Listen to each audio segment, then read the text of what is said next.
ರಾಮನಗರದ ಹಾರೋಹಳ್ಳಿಯನ್ನ ಪಟ್ಟಣ ಪಂಚಾಯಿತಿಯಾಗಿ ಮೇಲ್ದರ್ಜೆಗೆ ಏರಿಸಿ ಸುಮಾರು ವರ್ಷಗಳೇ ಕಳೆದಿದೆ. ಆದರೆ ಹಾರೋಹಳ್ಳಿ ಪಟ್ಟಣ ಪಂಚಾಯಿತಿಯಾಗಿ ಹೆಸರು ಗಳಿಸೋದಕ್ಕಿಂತ ಅವ್ಯವಹಾರದಲ್ಲೇ ಕುಖ್ಯಾತಿ ಪಡ್ಕೊಂಡಿದೆ. 2024-25ನೇ ಸಾಲಿನ ಕೈಗಾರಿಕಾ ತೆರಿಗೆ ಅವ್ಯವಹಾರ, ಸ್ಥಳೀಯ ತೆರಿಗೆ ಅಕ್ರಮ ವ್ಯಾಪಕವಾಗಿ ನಡೀತಾ ಇದೆ. ಇಲ್ಲಿ ತನಕ 999 ಈ ಖಾತಾಗಳಾಗಿವೆ. ಅಧಿಕೃತವಾಗಿ ಅದರಲ್ಲಿ 6470 ಖಾತೆಗಳಾಗಿದ್ದರೆ 570 ಅನಧಿಕೃತ ಖಾತೆಗಳಾಗಿವೆ. ಅದರಲ್ಲಿ 200ಕ್ಕೂ ಹೆಚ್ಚು ಕೈಗಾರಿಕಾ ಖಾತೆಗಳಾಗಿದ್ದಾವೆ.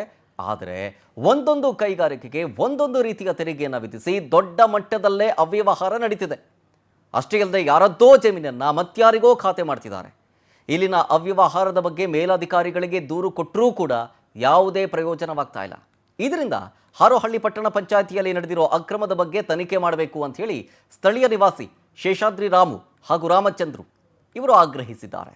ಅಲ್ಲದೆ ಅಕ್ರಮಕ್ಕೆ ಸಂಬಂಧಿಸಿದ ದಾಖಲೆಗಳನ್ನು ರಾಜ್ಯಪಾಲರು ಹಾಗೂ ಲೋಕಾಯುಕ್ತ ಕಚೇರಿಗೆ ನೀಡಿದ್ದು ತನಿಖೆ ನಡೆಸಬೇಕು ಅಂತ ಆಗ್ರಹಿಸಿದ್ದಾರೆ.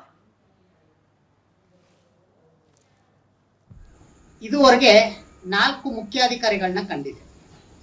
ಅದರಲ್ಲಿ 2024-25ನೇ ಸಾಲಿನಲ್ಲಿ ಬಂದಂಥ ಶ್ವೇತಾಬಾಯಿ ಅವರು ಇದುವರೆಗೂ ಹಾರೋಹಳ್ಳಿ ಪಟ್ಟಣ ಪಂಚಾಯಿತಿಯಲ್ಲಿ 6999 ಈ ಖಾತೆಗಳಾಗಿವೆ.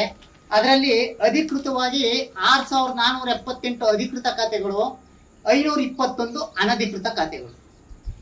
ಇದರಲ್ಲಿ ಕೈಗಾರಿಕಾ ಖಾತೆಗಳನ್ನು 200 ಚಿಲ್ಲರೆ ಕೈಗಾರಿಕಾ ಖಾತೆಗಳಿವೆ. ಹಾರೋಹಳ್ಳಿ ಕೈಗಾರಿಕಾ ಪ್ರದೇಶದ ನಮೂನೆ 3 ಇರ್ಬೋದು. ಒಂದು ಫ್ಯಾಕ್ಟ್ರಿಗೆ ತೆರಿಗೆ ಹಾಕ್ತಾರೆ.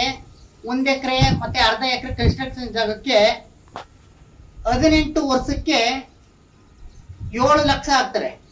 ಅದೇ ಇನ್ನೊಂದು ಫ್ಯಾಕ್ಟ್ರಿ ಸೇಮ್ 1 ಎಕರೆ ಇದೆ, ಅರ್ಧ ಎಕರೆ ಕನ್ಸ್ಟ್ರಕ್ಷನ್ ಜಾಗ ಇದೆ, 8 ವರ್ಷಕ್ಕೆ 8 ಲಕ್ಷ ಹಾಕ್ತಾರೆ.